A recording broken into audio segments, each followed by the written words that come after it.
11 May 1998। Switching command to internal. Range ready? Ready. Today at 15:45 hours. 4, 3, 2, 1, 0.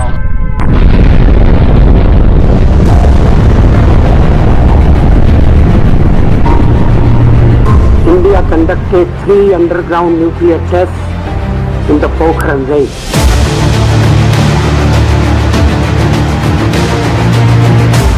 इसने पूरे विश्व को दिखाया कि भारत की भूमि महान वैज्ञानिकों की भूमि है और एक मजबूत नेतृत्व के साथ भारत नित नए मुकाम और ऊंचाइयों को हासिल कर सकता है। अभिनंदन होना चाहिए वैज्ञानिकों का, उन इंजीनियरों का जिन्होंने पोखरण में जो कुछ हुआ उसे सफलतापूर्वक करके दिखाया। पहली बार जब विस्फोट हुआ वो तो वैज्ञानिकों की ताकत का परिचय था। 5 बजे के बाद सारी दुनिया ने हिंदुस्तान पर आर्थिक प्रतिबंध लगा दिए। एक तरफ हिंदुस्तान, दूसरी तरफ सारी दुनिया खड़ी हो गई। लेकिन वाजपेयी ने क्या किया?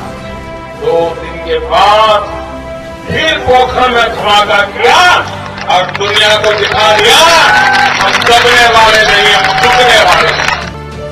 राजस्थान का तपता रेगिस्तान, आसमान में उठता धूल का गुब्बार और वो धमाका जिसने पूरी दुनिया को चौंका दिया। ये कहानी सिर्फ एक परमाणु बम की नहीं, ये है भारत की जिद, सपना और साहस की कहानी। आज हम जानेंगे भारत कैसे बना परमाणु संपन्न देश, पोखरण 1 से लेकर पोखरण 2 तक की पूरी अनसुनी कहानी। आजादी के बाद का भारत और विज्ञान का सपना। 1947 भारत आजाद हुआ, लेकिन चुनौतियां ढेरों थीं। 1945 में अमेरिका ने हिरोशिमा और नागासाकी पर परमाणु बम गिराया था। इससे दुनिया को पता चल गया कि परमाणु शक्ति का मतलब क्या है। पंडित नेहरू ने तभी कहा, अगर हमें भविष्य में सुरक्षित रहना है तो हमें विज्ञान और तकनीक में आगे बढ़ना होगा। 1948 में बना atomic energy commission. Homi Jahangir Bhabha ने नेतृत्व संभाला। उन्होंने साफ कहा, हम शांति के लिए परमाणु शक्ति चाहते हैं, लेकिन अगर जरूरत पड़ी तो किसी पर निर्भर नहीं रहेंगे। परमाणु प्रोग्राम की गुप्त शुरुआत और 60 के दशक में भारत ने धीरे धीरे परमाणु रिसर्च बढ़ाई। Tata institute of fundamental research और भाभा एटॉमिक रिसर्च सेंटर बने। एटम्स फॉर पीस प्रोग्राम के तहत भारत को कनाडा से कैन ड्यू रिएक्टर और अमेरिका से मदद मिली। चीन युद्ध और 1964 में चीन का परमाणु परीक्षण भारत के लिए चेतावनी थे। तब भारत ने खुद पर भरोसा करते हुए परमाणु बम बनाने की योजना पर काम तेज किया।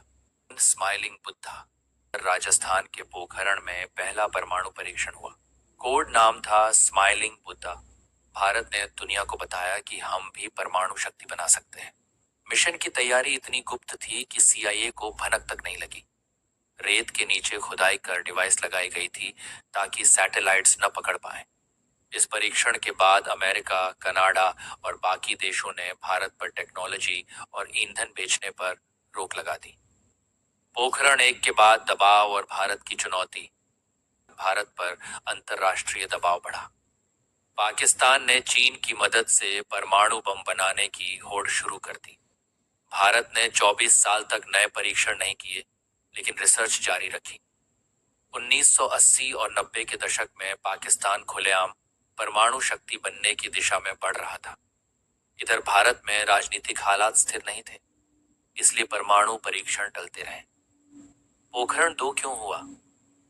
1990 के दशक में पाकिस्तान ने कई मिसाइल और परमाणु हथियार परीक्षण की बातें करना शुरू किया। चीन लगातार अपनी ताकत बढ़ा रहा था। कारगिल जैसे खतरे मंडरा रहे थे। अब भारत के सामने विकल्प नहीं था। अगर अपनी संप्रभुता बचानी है तो हमें अपने दम पर परमाणु शक्ति दिखानी होगी। 1998 में अटल बिहारी वाजपेयी प्रधानमंत्री बने। उन्होंने वैज्ञानिकों से कहा, अब समय आ गया है, देश को संदेश दो कि हम किसी से कम नहीं। इस तरह शुरू हुआ ऑपरेशन शक्ति यानी पोखरण 2 की तैयारी। पोखरण 2 ऑपरेशन शक्ति की कहानी। मिशन इतना गुप्त था कि CIA की सैटेलाइट्स को भी चकमा दिया गया। तैयारियां रात में होती, दिन में सब सामान्य दिखाया जाता। रेत के नीचे गड्ढों में डिवाइस लगाई गई ताकि सतह पर फर्क न दिखे। 11 मई 1998 दोपहर 3:45 पर पहला धमाका हुआ। एक फ्यूजन हाइड्रोजन बॉम्ब और 2 फिशन डिवाइस एक साथ फटी। 13 मई को फिर 2 और परीक्षण किए गए।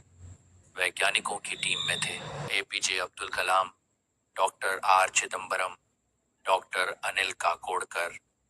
पूरा देश गर्व से झूम उठा। अटल जी ने कहा, भारत अब परमाणु महाशक्ति है और हम इसका जिम्मेदारी से इस्तेमाल करेंगे। दुनिया की प्रतिक्रिया और भारत का आत्मबल। अमेरिका, जापान, यूरोपियन यूनियन ने प्रतिबंध लगाए। पाकिस्तान ने भी जल्दी ही परमाणु परीक्षण किया, लेकिन भारत डटा रहा। भारत ने नो फर्स्ट यूज नीति अपनाई, यानी हम पहले हमला नहीं करेंगे लेकिन जवाब जरूर देंगे।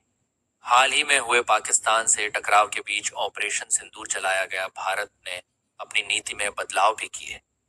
प्रधानमंत्री मोदी ने स्पष्ट संदेश दिया कि वक्त पर नो फर्स्ट यूज पॉलिसी को भी बदला जा सकता है। भारत ने अपनी ताकत को शांति, ऊर्जा और विज्ञान की प्रगति में लगाया। दोस्तों, पोखरण की ये कहानी हमें सिखाती है, अगर इरादे नेक हों तो दुनिया की कोई ताकत तुम्हें नहीं रोक सकती। ये कहानी सिर्फ बम की नहीं, आत्मसम्मान की है। अगर ये वीडियो आपके दिल को छू गई हो तो लाइक, शेयर और सब्सक्राइब करना ना भूलें। नीचे कमेंट करें, क्या भारत को अपनी न्यूक्लियर पॉलिसी और मजबूत करनी चाहिए?